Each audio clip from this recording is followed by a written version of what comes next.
I destroyed my relationship with a single sentence and everyone thinks I'm the victim. They see him with someone new and assume he's heartless, that he abandoned me over nothing. But they don't know what I actually said, or worse, why I said it. The truth is, I wanted to hurt him and I succeeded beyond anything I could have imagined. My friends keep texting me that I deserve better. My mom says he showed his true colors. Even strangers on Reddit call him shallow when I anonymously post vague details. They're all wrong.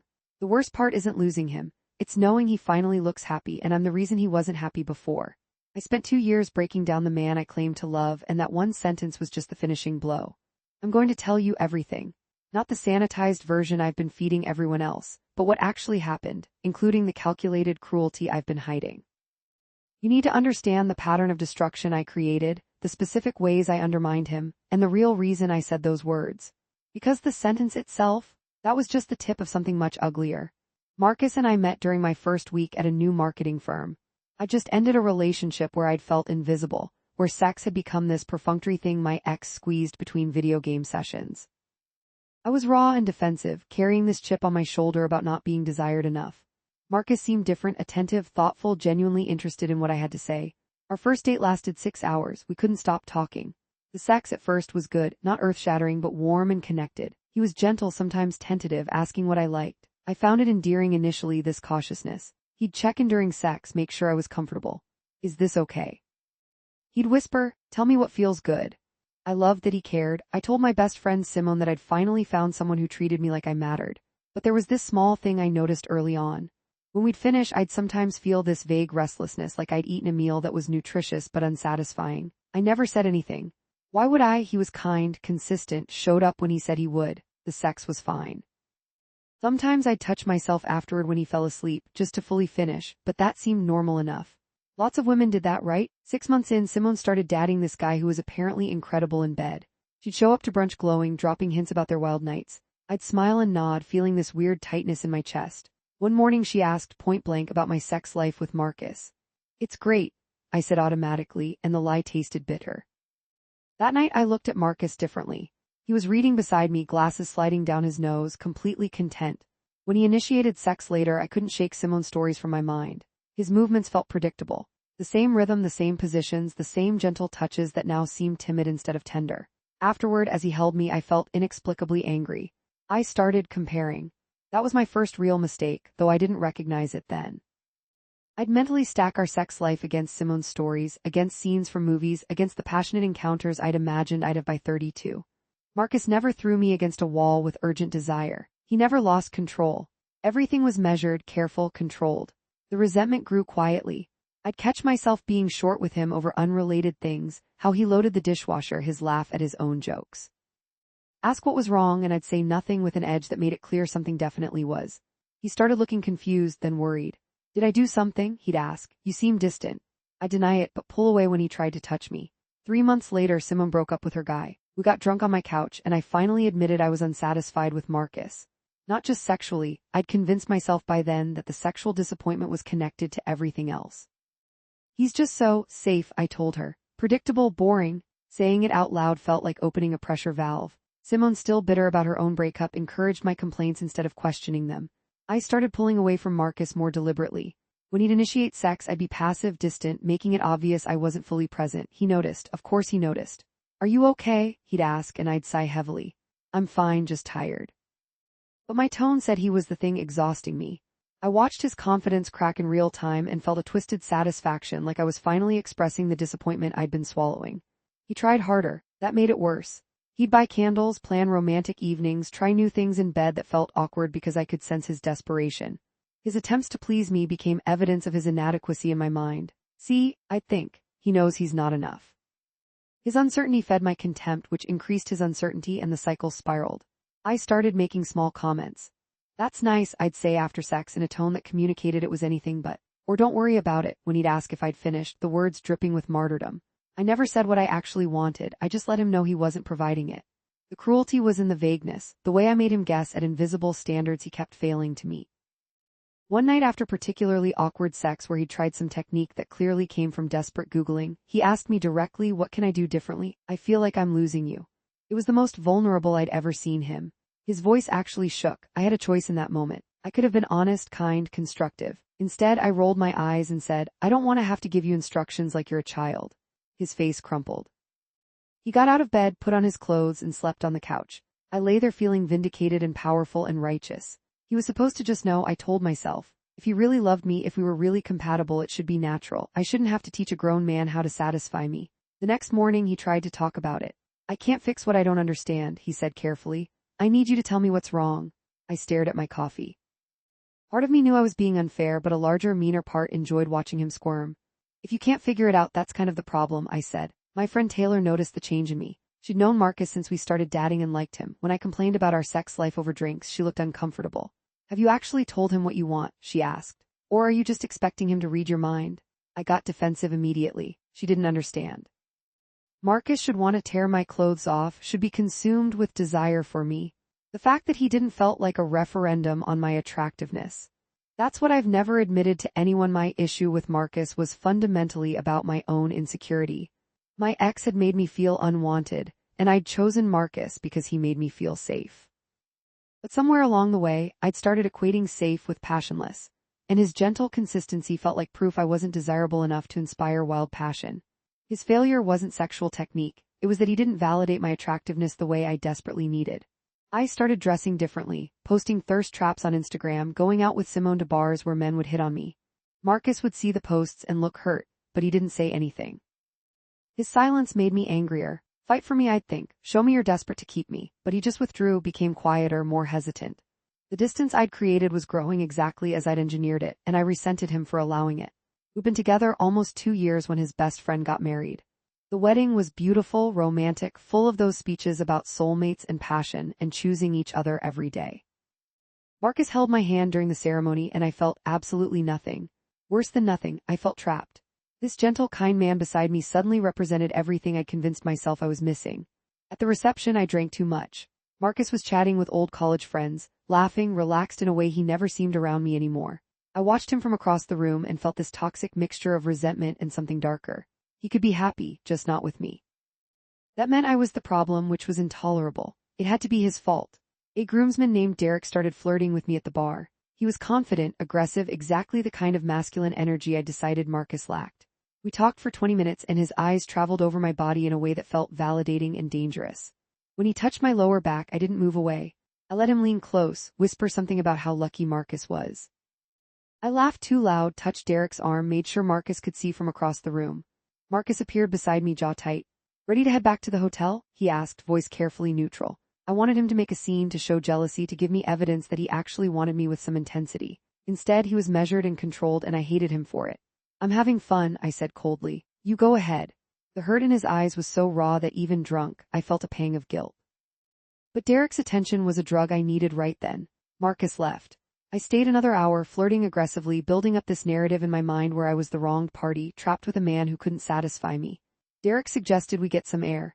We went to the hotel balcony and he kissed me. I kissed him back. It lasted maybe 10 seconds before I pulled away, the reality of what I was doing crashing down. I mumbled an excuse and fled to my room. Marcus was awake, sitting on the edge of the bed. Did you have fun? He asked quietly. The question hung there, loaded with everything unsaid. I could have apologized. I could have admitted I'd crossed a line. Instead, I went on the offensive. What do you even care? I snapped. It's not like you're passionate about me anyway. He stared at me like I'd slapped him. What are you talking about? And there it was, my opening. 2 years of resentment came pouring out.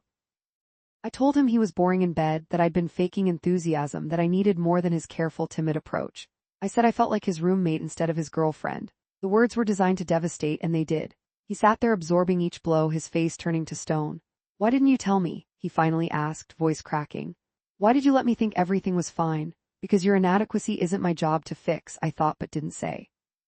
Instead, I shouldn't have to spell it out. Either you want me or you don't. He stood up, grabbed his jacket. I do want you, I love you, but I can't compete with some fantasy you've built up in your head. He left. I passed out still in my dress. We didn't speak for 3 days. I felt vindicated in my cruelty, like I'd finally told the truth. Simone said I deserved someone more compatible. Taylor was quieter, asking careful questions that I deflected. When Marcus finally called, his voice was different, harder, resolved. I want to understand, he said. Can we talk, really talk? We met at a coffee shop. He looked exhausted.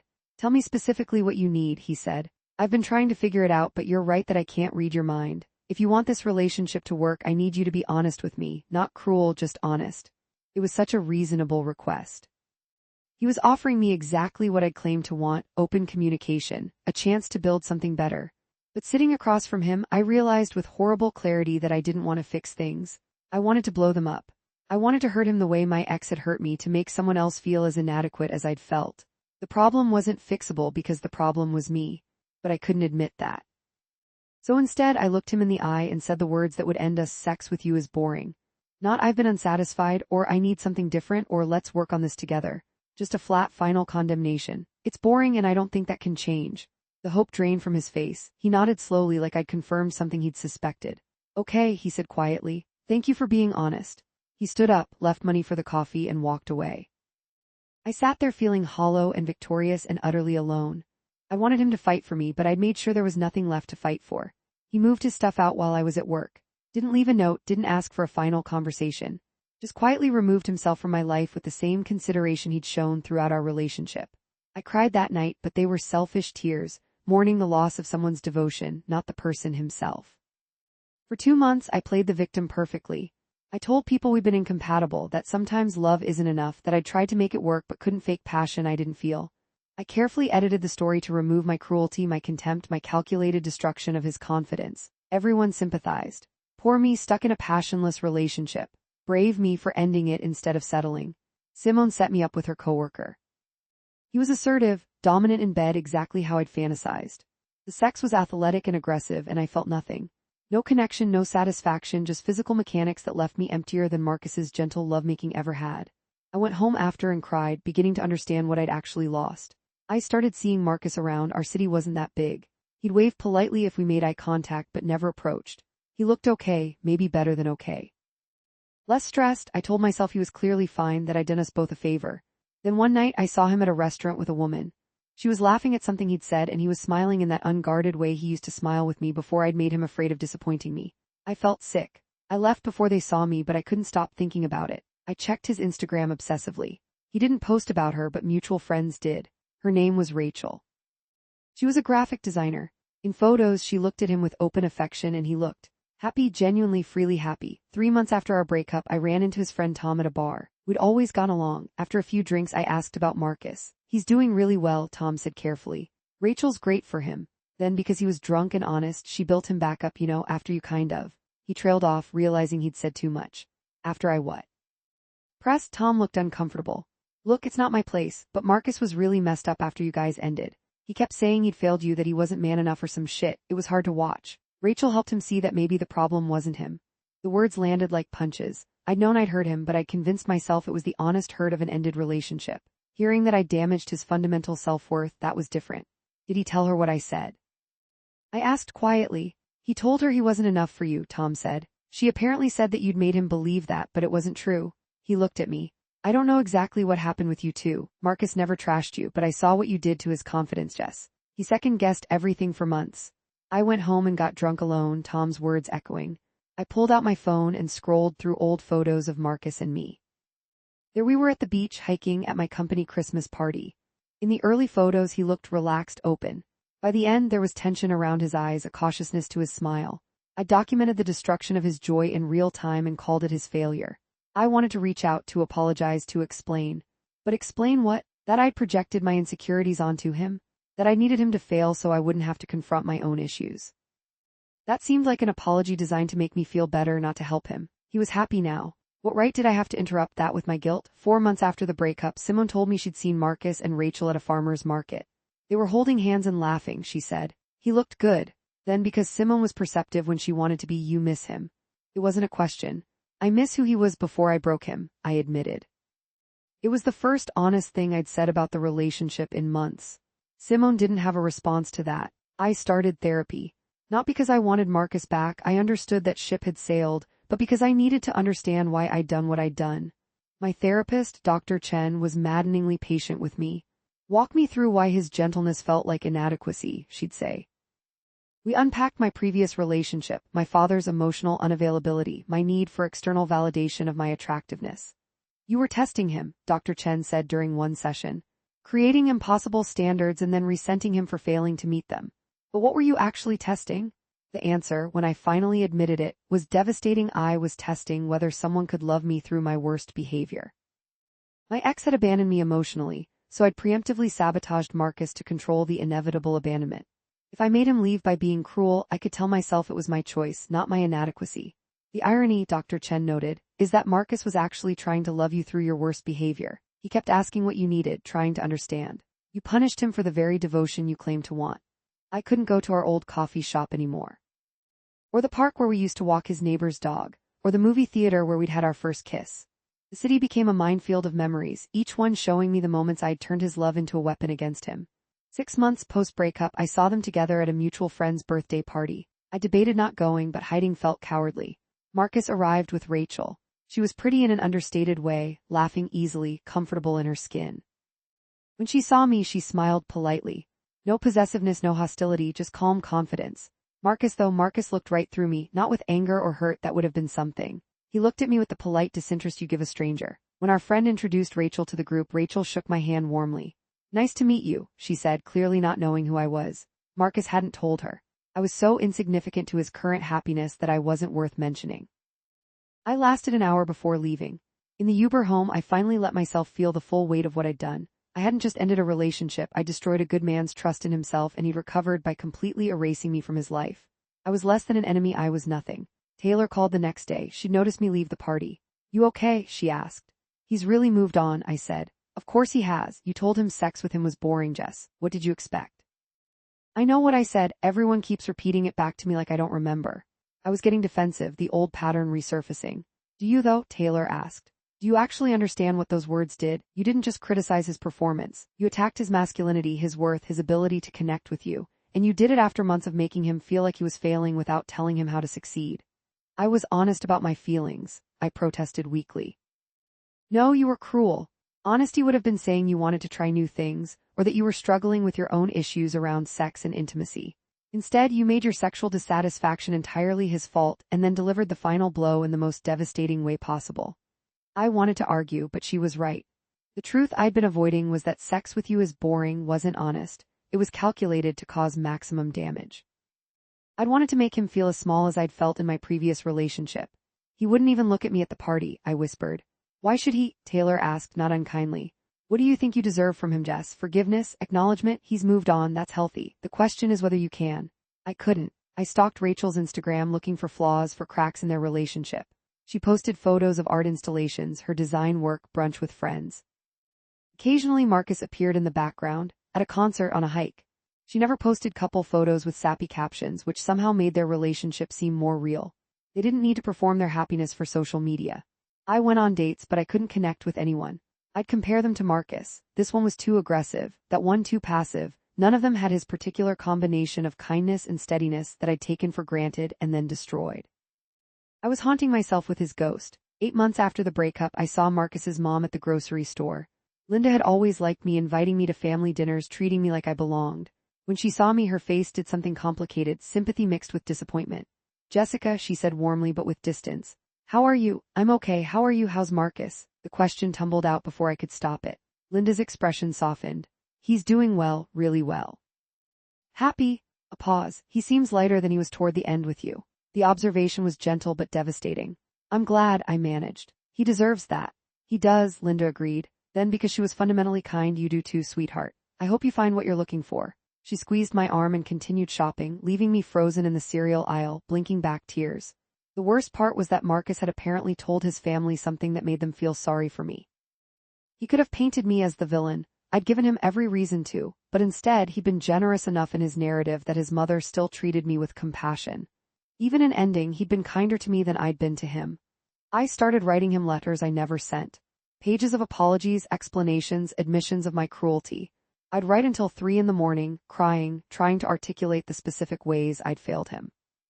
But every letter felt selfish, a way to assuage my guilt, not to help him. He didn't need my apologies, he needed me to leave him alone. Dr. Chen asked me what I'd learned. That I was cruel, I said. That I projected my issues onto someone who didn't deserve it, that I punished Marcus for my ex's sins. "And what would you do differently?" she pressed. "I'd communicate honestly instead of expecting him to read my mind. I'd work on my own insecurities instead of making them his responsibility. I'd recognize that gentle doesn't mean passionless, and that consistency is a gift, not a flaw. Those are good insights, Dr. Chen said. Now you need to apply them to yourself, not just in the context of Marcus. Forgive yourself so you can actually change rather than just feeling guilty. But I didn't want to forgive myself. The guilt felt like penance I deserved to pay. Marcus had moved on, built a new relationship, found happiness. My suffering was the only consequence for what I'd done. If I let go of the guilt, what did that say about the damage I'd caused? 10 months after the breakup, Simone got engaged. Her fiancé was someone she'd been casually seeing who'd become serious. At her engagement party, I was genuinely happy for her, but also desperately envious. She'd found something real while I was still stuck in the wreckage of what I'd destroyed. You'll find someone, she assured me when I congratulated her. I don't think I deserve to, I said, the wine making me honest. Simone looked at me seriously. You made mistakes with Marcus, you know that now, but you don't have to punish yourself forever. Learn from it and do better next time. What if there isn't a next time? What if I broke something in myself when I broke him? Then fix yourself first, she said simply. Get right with what you did, actually change, and then try again. But this martyrdom thing you're doing isn't growth, Jess. It's just another form of self-absorption. The words stung because they were accurate. I'd made Marcus's recovery about my guilt. I was still centering myself in his narrative instead of accepting that I was no longer part of his story. A year after the breakup, I saw the engagement announcement on Facebook. Marcus and Rachel, looking genuinely joyful, her hand displaying a simple, elegant ring. The caption was brief, she said yes. The comments were full of congratulations from mutual friends, his family, people from his life that I'd briefly occupied. I stared at the photo for an hour. He was engaged. To someone who hadn't spent 2 years systematically destroying his confidence. To someone who probably appreciated his gentleness instead of resenting it. To someone who communicated instead of silently collecting grievances to weaponize later. He'd found the love he deserved, and I'd lost any right to be part of his life. I thought about commenting congratulations, but that felt intrusive. He'd removed me from social media months ago. I was seeing this through a mutual friend's share. Even a kind comment would force him to acknowledge my existence, and he'd made clear he preferred not to. So I just sat with the knowledge that he was building a life with someone else, a life I'd made impossible with him. That night I wrote one final letter, not to send but to purge. I wrote everything, every cruel comment, every rolled eye, every way I'd made him feel inadequate. I wrote about my insecurities, my projection, my need to hurt him because I was hurting. I wrote about watching him become smaller and quieter as our relationship progressed, and feeling satisfaction instead of concern. I wrote the worst truth, that I'd said sex with you is boring, knowing it would devastate him, intending it to, using it as a scalpel to cut away his devotion because I couldn't handle the responsibility of being loved that completely. Then I burned it. Not dramatically, just practically, in my kitchen sink, watching the pages curl and blacken. The words didn't need to be sent. I just needed to finally admit them to myself without qualification or excuse. Dr. Chen asked in our next session what I'd do if Marcus reached out. He won't, I said immediately. But if he did, I'd apologize genuinely without making excuses. I'd tell him that he deserved better than how I treated him, that my cruelty was about my brokenness, not his inadequacy. And then I'd wish him well and leave him alone. And if he wanted to understand why you did it, I thought about that. I'd tell him the truth. That I was so afraid of being abandoned again that I sabotaged us first. That I made him pay for my ex's sins. That his gentleness and consistency felt too good to be true, so I kept testing it until I broke it. And that I'll regret losing him for the rest of my life, but I'm glad he found someone who appreciates what I couldn't. That's growth, Dr. Chen said. It's too late growth, I replied. For that relationship, yes, but not for you. I started dating again cautiously. I communicated more clearly, went to therapy regularly, worked on recognizing my patterns before acting on them. But I was changed. I'd lost the cruel edge I'd wielded against Marcus, but I'd also lost some essential optimism about love. I knew now what I was capable of, how I could turn devotion into a weapon, how I could punish someone for loving me the wrong way, or too much, or too gently. Every new person I dated, I'd wonder if I'd eventually do to them what I'd done to Marcus. If some switch would flip and I'd start cataloging their failures instead of appreciating their efforts. I was terrified of my own capacity for cruelty.